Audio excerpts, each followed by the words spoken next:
You are listening to Overcome Pornography for Good, following through with your New Year's goals.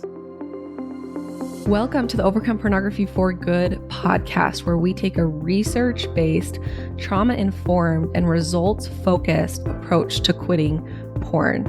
This approach has been revolutionary and changed thousands and thousands of lives. I'm your host, Sarah Brewer. Hey everyone, happy holidays! I hope that everyone is having a lovely break if you're taking a break for the holidays. A couple of years ago, I shared a podcast episode on how to follow through with your New Year's goals, and it got so many great responses. People found it really helpful. I decided to reshare it this year, right here around Christmas. You know, some of us avoid setting New Year's goals because of the negative connotations we have with it, where it's something that I commit to for 2 months and then I'm out. So, which I totally get. Been there, done that. So I'm in this episode going to give you some tips that will help you immensely as you are sitting on and reflecting what you would like this next year to look like, what goals you would like to make. Of course, this will apply if you are stuck in that. And if you can hear a little bell jingle in the background, that's my cat walking around. She followed me and she wants to hang out while I'm recording the podcast. So this especially applies if you are in that category of individuals that, and like so many of us, right, say, I'm going to quit porn, I'm going to quit porn, I'm going to quit porn, and then give in a couple months later or a couple weeks later, whatever that looks like. I'm going to, in this episode, talk about how to get out of that cycle. So enjoy this episode. Hope you all have an amazing Christmas or whatever holiday it is that you celebrate. And we'll talk to you next week. Bye-bye. I want to start today by talking about the new year, because when this is released, it'll be just a few days before the new year. And specifically, what I want to talk about is how to stay committed to our New Year's goals.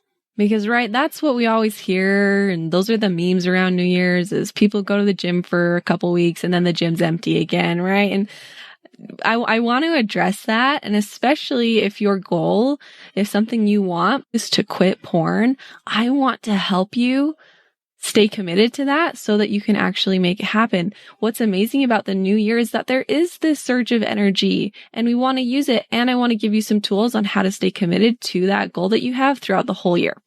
So my number one tip for you is to realize that you're not going to sustain new year energy, and that's okay. I love the new year energy. It feels like newness and recommitment, and you start thinking about, oh, like I have a brand new start and what am I going to do this year? Like I love that energy. And a lot of people don't. They don't love that energy because they kind of make fun of people who get this high energy and they're like, I'm going to do these things. And then they quit on their goals a few months later. And I don't really love that. I don't love that approach to it. One thing to recognize is that energy, it comes and goes and it ebbs and flows. And this is just a principle of the universe and of the world. Energy ebbs and flows. And we see that everywhere. We see that in the tides and in the waves. We see that in the moon cycles. We see that in the seasons. Like there's just ebbs and flows, and it's not supposed to be constant and consistent all the time. And in the new year, there's this big surge of energy. And I think it's amazing that it's almost worldwide that people feel this surge of energy. And it's almost worldwide that people will recommit to things at the new year. It's an amazing thing. The problem is what happens is that this energy goes away after a couple weeks or after a few months. And then when that energy goes away, sometimes people give up. And so, you know, when people don't like the new year, this new year energy, the reason they don't like it is because they think it's supposed to stay forever. And there's something wrong because we're having this energy and then it goes away and then we quit. But listen, like people quit not because something's gone wrong and the energy was fake and this New Year's thing was just a scam and no one can really stay committed to things at all. People give up because they think that there's a problem when that energy goes away. And so it's really important to notice that nothing has gone wrong when that New Year's energy goes away. Okay, you're not supposed to feel that New Year energy all the time. That's a really great energy to recommit and to like redecide your priorities. You're supposed to get that surge, and then you're supposed to feel that surge go away. And when that energy and that surge of energy goes away, you can still learn to sustain and keep your goals. Okay, there's that high energy, that high motivation energy, and then that tends to go away, and we want to move into more commitment energy and to more sustainability energy. And it's not like in this commitment and in this sustainability energy, we can't keep those same goals and those same New Year's resolutions. No, that's where we do the work and actually follow through with those New Year's resolutions, is in this different energy that isn't so intense, isn't so excited, isn't so motivated, but more committed and more disciplined and more sustainable and a little bit more slow. Okay. So thinking that there's a problem because that energy went away is going to make it really hard to keep going. Okay. So instead of, oh no, that New Year energy is gone. What's wrong? It's all a scam, right? I want you to try, oh, that New Year surge of energy is gone, and that's okay. Now, how am I going to access some discipline? How am I going to access and create what I really do want? And this is where having a coach or someone that's kind of helping you and keeping you accountable is really, really helpful. Okay, my tip number 2 for you in following through with your New Year's goals to quit porn is to process the urge to quit like you would process an urge to view porn. So remember, we've talked about this a lot in the podcast. When you feel an urge to go and view porn, you don't just try to make it go away. You don't just go away, go away, go away. I don't want to feel you. And you also don't just give into it. You stop, drop, and breathe into it. You feel it. You breathe into it. You notice it. And then you decide what you're going to do. I want you to do the same thing when you have that urge to quit. A lot of times when we have that urge to quit, we try to make it go away and push it away. And then we can only do that for so long. And then we just give into it and we quit. But instead, like, notice that feeling. You're feeling some resistance to quit. You're feeling some resistance to keep going. What does it feel like in your body? Breathe into it, relax into it, and then continue forward. Even when you're feeling that discomfort, even when you're feeling that urge to quit. This is life changing, you guys. I say this all the time, and I'm going to say it again, but quitting porn is about so much more than quitting porn, because when you learn to sit through these urges and sit in the discomfort with urges to view porn, you can do that in every area of your life, including urges to quit or give up. And then you learn how to not quit and give up, because it's the same mindful practice. It doesn't require more willpower. It doesn't require more grit. It just requires mindfully sitting with discomfort. And if you can do that with an urge to view porn, you can do that with anything. Okay, my tip number 3 for you in following through with your New Year's goals is to notice that progress is up and down. It's not just consistently up all the time.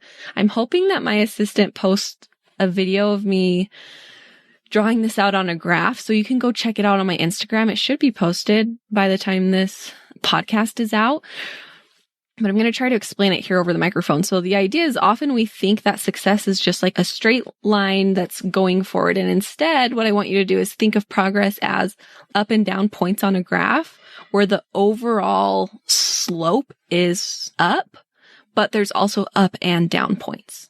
Okay. Maybe a better visual for a podcast where you can't see me drawing anything is like the example of climbing a mountain. Okay. When you are climbing up a mountain, you are not just going straight up the mountain the whole time, at least most of the time. If you're taking like a real path, you are not just going straight up the mountain the whole time. And if you're climbing a big mountain, you can't go straight up the mountain the whole time. You will be exhausted and your body won't be able to do it.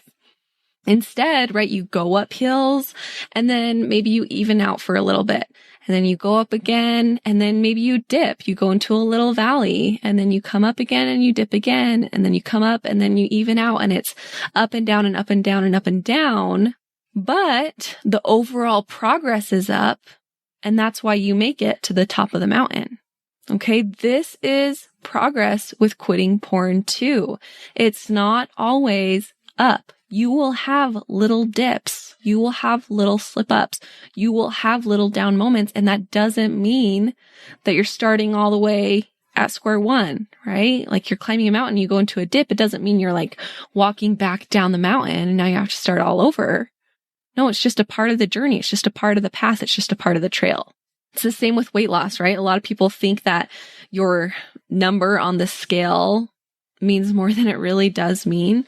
And so people who record their scale, their number on the scale, what they'll see are like little dots up and down, up and down, up and down. But the overall trend is moving in the direction that they want it to, even if one day they weigh more because they had a lot of sodium and a lot of water the day before.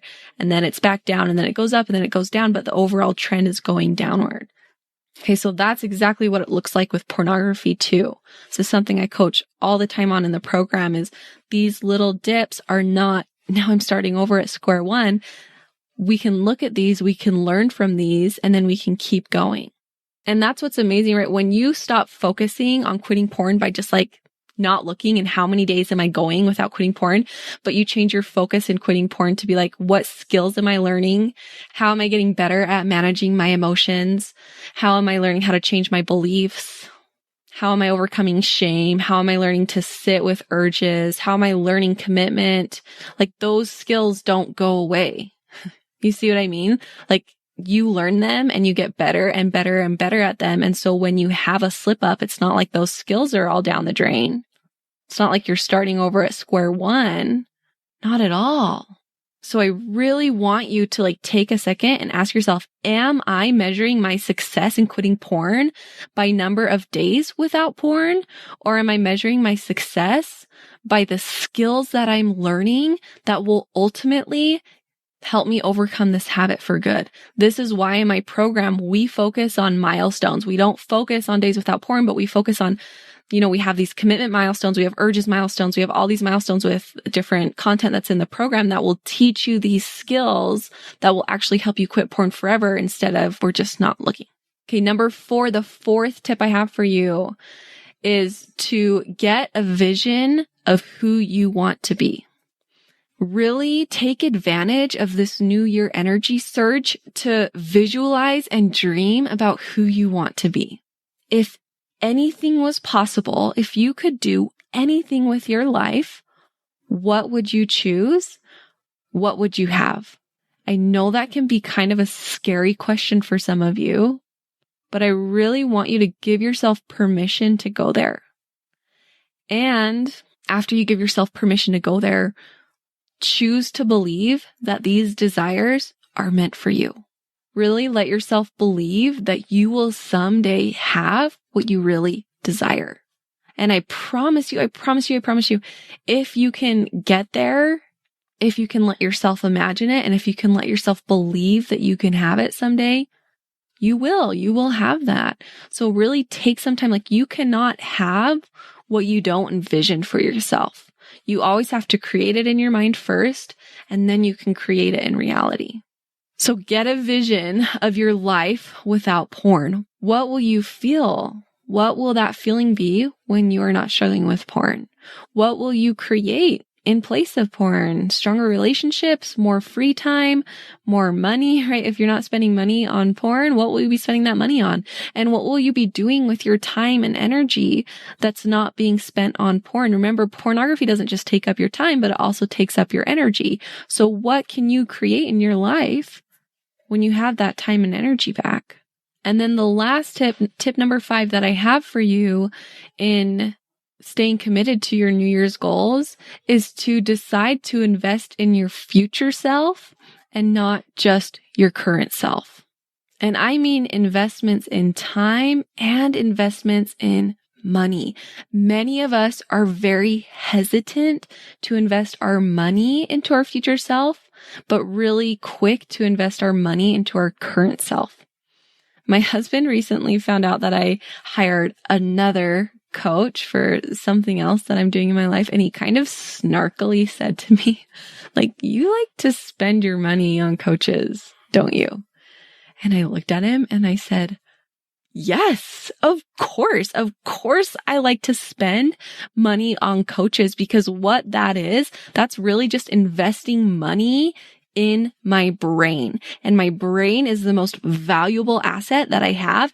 And the more I can harness the power of my brain, the more amazing things I create in my life. I said to him, like, do you realize what hiring coaches has done for me and done for our life? And I went on this whole rant about it because I think about, it's only been, how long has it been? 3 or 4 years since I found coaching. It hasn't been very long, but just in those 4 years since finding coaching and hiring coaches and investing in my brain, it's able to get me out of all of my buffering and buffering all my time away. It got me out of a lot of mom guilt and a lot of religious shame that I struggled with. It just got me into the state of emotional wellness where I was feeling so much better, got me from feeling depressed and unfulfilled most of the time to, still struggling with a little bit of depression, but being able to handle my depression and living a very, very fulfilling life, even with that. And that's just like the emotional wellness part of it. Outside of that, it's gotten me this amazing business and this amazing work-life balance where I feel like I am fulfilling a calling almost by doing this work.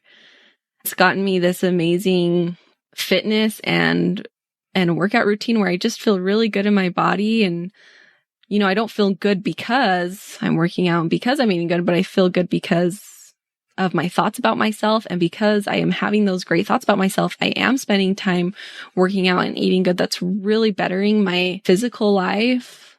I've hired business coaches that, like, when at first you look and you're like, that is a lot of money for a business coach. I've been able to 10x that money that I've put into it. Like, honestly, I told my husband, I said, every time I hire a coach, I 10x the speed of my goals. I guarantee that I'm going to hit those goals. So of course, I like to spend my money on my brain and my money on bettering my life through coaching. It's so, so powerful for me. And I even said this to my sister the other day. I said, I have this dream life that I imagined 3 years ago. So remember step 4 where I said, like, imagine what your dream life would be. Like, I did that 3 years ago. And I realized the other day that I have that. And it's 100% because I decided to invest in my future self and not just my current self. Like, I think back 3 years ago, like, what if I never invested in that? What if I never, said I'm all in on creating this life that I want and this to feel better emotionally, to stop buffering, to get better at following through with myself. If I never would have done that, I would still be where I was 3 years ago, which wasn't horrible, but also it's so much more fun to be here. I am so grateful to my past self for investing in me right now. It's one of the most loving things that you can do for yourself is to invest in your future self, not just your current self. I think about the things that we spend money on just because we're supposed to, or it's like much more normalized to spend our money on, right? Like cars. Think about how much a car is, or vacations. These things are thousands and thousands of dollars, but they're things that are really normalized to spend our money on. And they're things that are temporary. They're things that are just for our current self, but it feels normal. So it feels like it's okay to spend money on it. But some of you, and I get it because I was here too, when it comes to investing in yourself, specifically when it comes to quitting porn, some of you have a difficult time even spending a fraction of what you'd spend on a car or vacation or these other things for that goal you have in your future self. And so if that's you, I really want you to take a moment and ask yourself, like, what is it that I really want? Where do I want to be at the end of the year? And what do I need to do to get there? My favorite question to ask myself is, well, I imagine that future self of who I want to be. And I ask her, I say, what do you think that I should do? And I always get the best answers from her. And of course, if your goal is to quit porn, Overcome Pornography for Good is the best place for you to be. Okay. All right, you guys, have a great week. Have a blast with this new year energy. Really take advantage of it and really let yourself soak it all up. Okay. We'll talk to you next week. Bye-bye. I want to invite you to come and listen to my free class, How to Overcome Pornography for Good Without Using Willpower. We talk about how to stop giving into urges without pure willpower or relying on phone filters so that you can actually stop wanting pornography. We talk about how to stop giving up after a few weeks or months. And spoiler alert, the answer isn't have more willpower. And then lastly, we talk about how to make a life without porn easily sustainable and permanent. If you're trying to quit porn, this class is a game changer. So you can go and sign up at sarahbrewer.com/masterclass, and it is totally free.